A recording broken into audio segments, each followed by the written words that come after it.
Hello students. आज हम ना कुछ रिएक्शंस डिस्कस करने वाले हैं, ठीक है, जो कि आपके बोर्ड के एग्ज़ाम के हिसाब से थोड़े इम्पोर्टेंट होने वाले हैं और ये ज़्यादातर पूछे भी जाते हैं। सो इम्पोर्टेंट रिएक्शंस हैं, ठीक है, और हमें उनके ना मैकेनिज़्म्स भी जानना है कि मतलब किस तरह से होता है, ये भी पूछा जाता है एग्ज़ाम में, ठीक है ना। तो हम लोग आज 3 रिएक्शंस देखने वाले हैं, जिसमें से आपका पहला रहेगा प्रिपरेशन ऑफ अल्कोहल से रिलेटेड, ओके, और मेथड है आपका बाय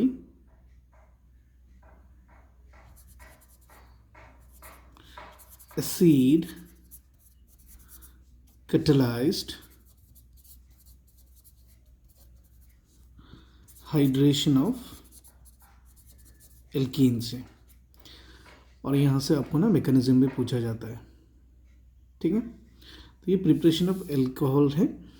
अब बोल रहे हैं आपको acid catalyse hydration of alkene. देखो बच्चों, एल्कीन हमें तो पता ही है कि है ना carbon carbon double bonded compound. तो हाइड्रेशन मतलब एडिशन ऑफ वाटर, हम वाटर ऐड करेंगे एंड वो भी बोला जा रहा है इन प्रेजेंस ऑफ एसिड, तो हमने H प्लस लिखा है ना।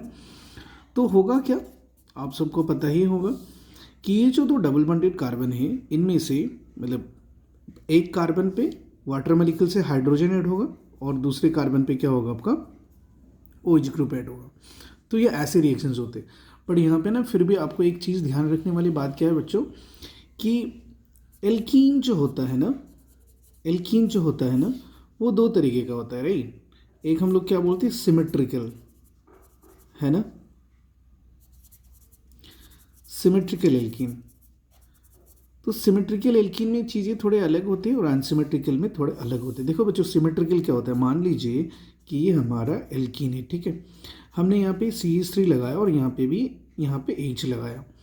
अब ये जो दो कार्बन है ना, जो डबल बॉन्ड बना रहे हैं, दोनों के दोनों कार्बन में जो ग्रुप्स अटैच्ड है ना, वो अगर दोनों कार्बन में सेम ग्रुप्स हैं, जैसे कि यहाँ पे CH3 और हाइड्रोजन है, मान लीजिए मैंने यहाँ पे CH3 और हाइड्रोजन दिया, तो हम इसको क्या बोलते हैं, सिमेट्रिकल। मतलब डबल बॉन्डेड वाले दोनों कार्बन पे जो ग्रुप्स अटैच है वैलेंसी फुलफिल करने के लिए, वो दोनों के दोनों सेम होने चाहिए, मतलब सेम होने चाहिए दोनों कार्बन में। अब यहाँ पे जब आप वाटर मॉलिक्यूल ऐड करोगे ना, तो इसमें कोई हार्ड एंड फर्स्ट रूल नहीं होता। आप क्योंकि दोनों कार्बन सेम ही है, सेम ग्रुप्स अटैच है, तो यहाँ पे होता क्या है कि चाहे आप यहाँ पे हाइड्रोजन लगाओ, यहाँ पे OH, या तो यहाँ हाइड्रोजन और यहाँ OH, वो बात सेम ही होता है, मतलब प्रोडक्ट आपके सेम निकल के आते हैं। मैं आपको ये चीज़ें क्लियर कर दूंगा जब मैं इसका ना मैकेनिज्म दिखाऊंगा आपको, ठीक है ना। जैसे मान लीजिए हमने यहाँ पे H किया और यहाँ पे OH किया, ठीक है। अब अगर यही चीज़ ना हम लोग अगर अनसिमेट्रिकल में देखें, जैसे मान लीजिए अगर हम लोग इसको अनसिमेट्रिकल एल्कीन में देखें, तो से मान लीजिए ये दो हमारे डबल बॉन्डेड कार्बन, तो एक कार्बन में मैंने CH3 और हाइड्रोजन लगाया और दूसरे में मैंने जैसे आपका दोनों में CH3 ग्रुप लगाया, तो दोनों के दोनों ग्रुप सेम होने होते हैं, ठीक है ना। जैसे यहाँ पे एक CH3 है, यहाँ पे भी है, वैसे नहीं होता, ये दोनों के दोनों ग्रुप सेम होने होते हैं। अगर हो रहा है तो उसको सिमेट्रिकल बोलते हैं, जैसे पहले वाले एग्जाम्पल में है ना। अब यहाँ पे क्या होता है बच्चों, कि हम जब वाटर मॉलिक्यूल ऐड करेंगे ना, तो हमें यहाँ पे सर्टेन रूल फॉलो करना होता है। I hope you know this, right, and the rule is what we call Markovnikov's rule, है ना। तो मार्कअप-निकप क्या बोलता है कि ये जो डबल बॉन्डेड कार्बन है ना, इन दोनों कार्बन में से जिस कार्बन में ज़्यादा हाइड्रोजन है, मतलब डायरेक्टली बॉन्डेड हाइड्रोजन, ठीक है ना, इसी के साथ बॉन्डेड है, तो उसमें हमें हाइड्रोजन ही ऐड करना चाहिए और दूसरे में OH ग्रुप ऐड होगा। तो मतलब यहाँ पे OH होगा और यहाँ पे हाइड्रोजन होगा। यहाँ पे लेकिन कोई हार्ड एंड फर्स्ट रूल नहीं था, हम यहाँ पे भी OH लगा सकते थे और यहाँ पे हाइड्रोजन भी कर सकते थे। ओके बच्चों, अब तो यहाँ पे क्या करना होता है, अब यहाँ पे हमें मैंडेटरीली OH ही लगाना होता है और यहाँ पे हाइड्रोजन। अब इसका जो पूरा जो मतलब क्या बोलूँ मैं, जस्टिफिकेशन बोलूँ या तो एक्सप्लेनेशन बोलूँ, वो हम तभी बोल पाते जब हम इसका ना मैकेनिज्म लिखेंगे, ठीक है। तो मैं आपको इस वाले रिएक्शन का आपको मैं मतलब किसी का भी, चाहे इसका हो चाहे इसका हो, तो मैं इसका आपको मैकेनिज्म लिख के दिखा देता हूँ। तो उसी के हिसाब से हम इस चीज़ को भी एक्सप्लेन कर सकते हैं कि क्यों यहाँ पे हार्ड एंड फास्ट रूल नहीं होता और यहाँ पे क्यों वही रूल फॉलो करना चाहिए हमें, ठीक है बच्चों। So let's discuss the mechanism of this particular reaction. Okay बच्चों, ये था हमारा रिएक्शन। ठीक है, ये अनसिमेट्रिकली दिख रहा है ना, यहाँ पे एक कार्बन पे एक हाइड्रोजन और यहाँ पे हाइड्रोजन नहीं है, तो यहाँ पे दोनों CH3, तो ये हो गया प्रोडक्ट। अब इसका अगर हम लोग मैकेनिज्म लिखे ना, तो क्या होता है चीज़ें, हम इसको थोड़ा डिस्कस करते हैं। देखो बच्चों, तो आपको सबसे पहले तो वो देखना होता है कि आपका एल्कीन क्या दिया गया है आपको, है ना, what is the alkene provided to you. तो जो एल्कीन आपको दिया गया है उसी के हिसाब से आपको प्रोडक्ट फॉर्मेशन, अगर आपको सिमेट्रिकल दिया हुआ है तो आप कहीं पे भी लगा सकते हैं, अनसिमेट्रिकल दिया हुआ है तो आप मार्कोनी-कप्स रूल फॉलो करोगे। अब देखो यहाँ पे स्टेप ए जो होता है, इसमें क्या करेंगे हम लोग, राइट।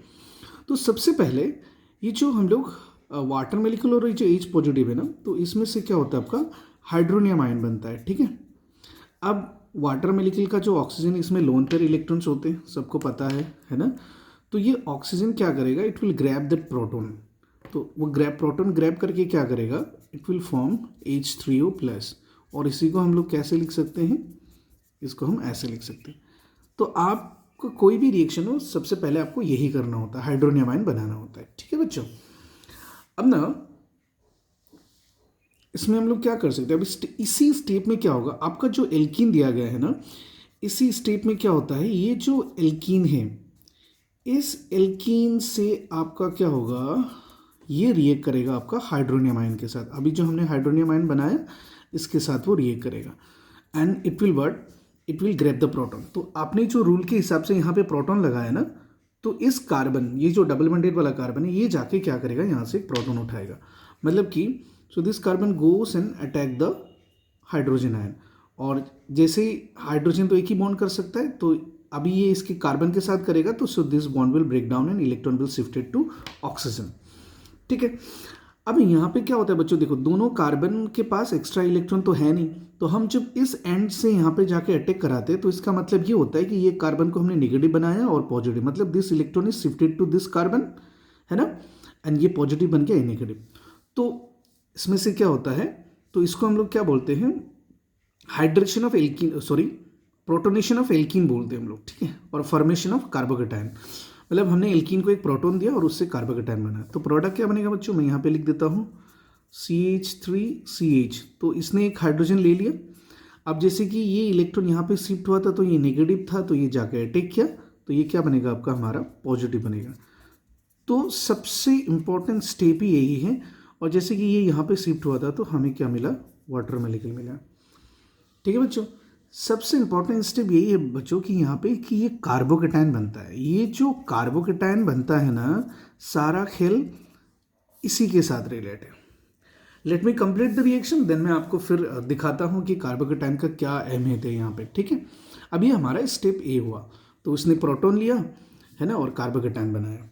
अब स्टेप 2 में क्या होता है, या तो स्टेप बी मान के चलते हैं, आप ये जो स्टेप ए में जो भी प्रोडक्ट बनाया ना, इसी को लिखो आप यहाँ पे। ठीक है, इसी को हूबहू लिखो। तो इस तरीके से हम लोग ना चीज़ों को याद कर सकते हैं कि हमने एक बार ये बना लिया, तो हमें नेक्स्ट स्टेप में क्या लिखना है वो हमें बस याद रखना है। तो स्टेप ए में जो भी प्रोडक्ट बना आप उसी को लिखो, जैसे मैंने ये पूरा हूबहू वही उठाया हुआ है। अब देखो बच्चों, फिर से वाटर मोलिक्यूल के पास क्या है, मतलब ये जो ऑक्सीजन इससे लोन पेयर है, तो और कार्बन हमारा पॉजिटिव चार्ज है, तो ये सिक ऑफ इलेक्ट्रॉन है, इसको तो इलेक्ट्रॉन चाहिए और इसके पास अवेलेबल है, तो ये जाके क्या करेगा, यहाँ पे इसको इलेक्ट्रॉन दे देगा। मतलब क्या, बॉन्ड बनाएंगे ना दोनों आपस में, तो क्या होगा अभी, अब ये ऑक्सीजन आके इसके साथ बॉन्ड करेगा, वही लिख देते हैं हम लोग। अब क्या बनेगा product, like CH3 CH C, और ये ऑक्सीजन को यहाँ पे आप लगा दो, ऑक्सीजन के पास 2 हाइड्रोजन है, उसको आप दिखा दो यहाँ पे, है ना, और ये बनेगा पॉजिटिव, क्योंकि ये अपना इलेक्ट्रॉन इसको एक प्रोवाइड कर रहा है, because it is sick of electron. तो बॉन्ड करना होगा तो मिनिमम 2 इलेक्ट्रॉन तो चाहिए होगा, कार्बन के पास तो इलेक्ट्रॉन है नहीं, तो ऑक्सीजन खुद ही प्रोवाइड कर रहा है, तो उसके पास 1 इलेक्ट्रॉन का कमी आ गया, तो इट बिकम्स पॉजिटिवली चार्ज हो गया। अब हमें क्या करना है, स्टेप सी में हम लोग क्या करेंगे बच्चों, स्टेप सी में हम लोग यही हूबहू ये जो स्टेप बी में जो प्रोडक्ट बना, इसी को हम लोग यहाँ पे लिखेंगे। ठीक है, इसी को हम लोग ऐसे लिखेंगे यहाँ पे, ये आ गया, और हम लोग फिर से यहाँ पे एक वाटर मोलिक्यूल को के साथ इसको अटैक कराएंगे। अब देखो बच्चों, पहले हमने स्टेप में क्या किया था, यहाँ पे हमने एक प्रोटॉन लिया था ना, है ना, हाइड्रोनियम आयन के साथ रिएक्ट किया था। अब उसको रिलीज भी करना होगा क्योंकि रिएक्शन को हमें बैलेंस भी करना है ना। तो ये ऑक्सीजन आके क्या करेगा, यहाँ से एक प्रोटॉन उठाएगा, ओके। एंड जैसे कि ऑक्सीजन पॉजिटिवली चार्ज है तो this electron will shifted to here, और वो भी क्या बन जाएगा, न्यूट्रल। अब देखते हैं बच्चों क्या बनेगा प्रोडक्ट। अब इसको कैसे लिखेंगे हम लोग, CH3C, CH हो गया, ये यहाँ पे CH3, यहाँ पे CH3, और OH था, एक हाइड्रोजन चला गया, so now it becomes what, OH plus what, H3O positive, है ना। And this is our product. तो आप इस प्रोडक्ट को आपके जो मेन रिएक्शन है उसके साथ आप मैच कर सकते हैं, ठीक है। And this is what. अब देखते हैं कि मैंने जो बोला ये कार्बोकेटायन है ना, कार्बोकेटायन किस तरीके से मतलब रूल को फॉलो करता है, मार्कोनी-कप रूल को, तो हम लोग उस पर थोड़ा सा ध्यान लगाएंगे बच्चों, ठीक है। देखो बच्चों, ये हमने पहला सिमेट्रिकल एल्कीन लिखा था और ये हमारा अनसिमेट्रिकल। देखो बच्चों, दो चीज़ें हो सकता है ना कि अगर हम लोग सिमेट्रिकल वाला लें, मान लीजिए ये ऐसा है। अब देखो, अगर आप यहाँ पे हाइड्रोजन लगाओ तो ये पॉजिटिव बनेगा, यहाँ पे हाइड्रोजन लगाओ तो ये पॉजिटिव बनेगा। तो अल्टीमेटली क्या चीज़ें होने वाला है, सपोज मान लीजिए हमने यहाँ पे हाइड्रोजन लगाया, सपोज मान लीजिए हमने यहाँ पे हाइड्रोजन दे दिया, तो ये CH2 बन गया मान लो, और ये पॉजिटिव होगा, राइट। और दूसरा क्या कर सकते हैं हम लोग, यहाँ पे हाइड्रोजन लगा सकते हैं, तो ये पॉजिटिव होगा, तो उसको भी करके देखते हैं, तो ये आपका पॉजिटिव बन जाएगा और CH2 CH3 बनेगा। देखो बच्चों, अब इन दोनों में दोनों के दोनों कार्बोकेटायन बने हैं, राइट, और दोनों के दोनों कार्बोकेटायन क्या है, आपके सेम है ना, कुछ डिफरेंस है क्या, देखो आप। तो सिमेट्रिकल जब होता है ना, तो जो कार्बोकेटायन बनता है वो सेम होता है। तो आप कहीं पे भी हाइड्रोजन लगाओ और दूसरे में OH, is the same thing, मतलब सेम ही प्रोडक्ट बनते हैं। अब यहाँ पे क्या होता है, जैसे कि मान लीजिए इसको पकड़ेंगे अगर हम लोग अनसिमेट्रिकल वाला, तो अनसिमेट्रिकल जब होता है ना बच्चों, तो यहाँ पे दो अलग अलग कार्बोकेटायन बनते हैं।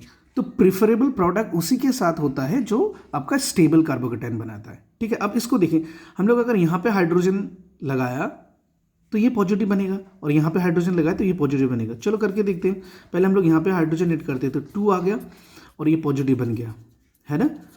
और देखो बच्चों, ये कार्बन पॉजिटिव है, तो 1 2 3, इसके पास 3 एल्काइल ग्रुप है, तो ये 3 डिग्री कार्बोकेटायन हो गया। और अगर हम इस वाले पे हाइड्रोजन ऐड करेंगे तो क्या बनेगा, CH3 CH पॉजिटिव, CH3 और CH3। अब ये पॉजिटिव बना तो 1 और ये पूरा 2, ओनली ये 2 डिग्री कार्बोकेटायन बन गया। तो अभी हमें पता है 2 डिग्री और 3 डिग्री में से तो 3 डिग्री कार्बोकेटायन सबसे ज़्यादा स्टेबल होता है। तो इसीलिए हम लोग प्रेफरेबल प्रोडक्ट लिखते हैं, और वही रूल जो मार्कोनी-कप ने बोला है, इसी के वजह से ये रूल एप्लीकेबल होता है यहाँ पे। आई hope you have enjoyed this video, ठीक है। और भी 2 रिएक्शंस हैं। हम ये वीडियो ज़्यादा लंबा हो गया तो मैं इसलिए आप यहीं पे ख़त्म कर रहा हूँ। तो नेक्स्ट वीडियो में हम लोग देखेंगे। और बोर्ड एग्ज़ाम के हिसाब से आप लोगों को किसी को भी अगर किसी भी टॉपिक में अगर प्रॉब्लम है, then you can just comment me, I will make a video of it, okay. So don't forget to subscribe and share. Have a nice day.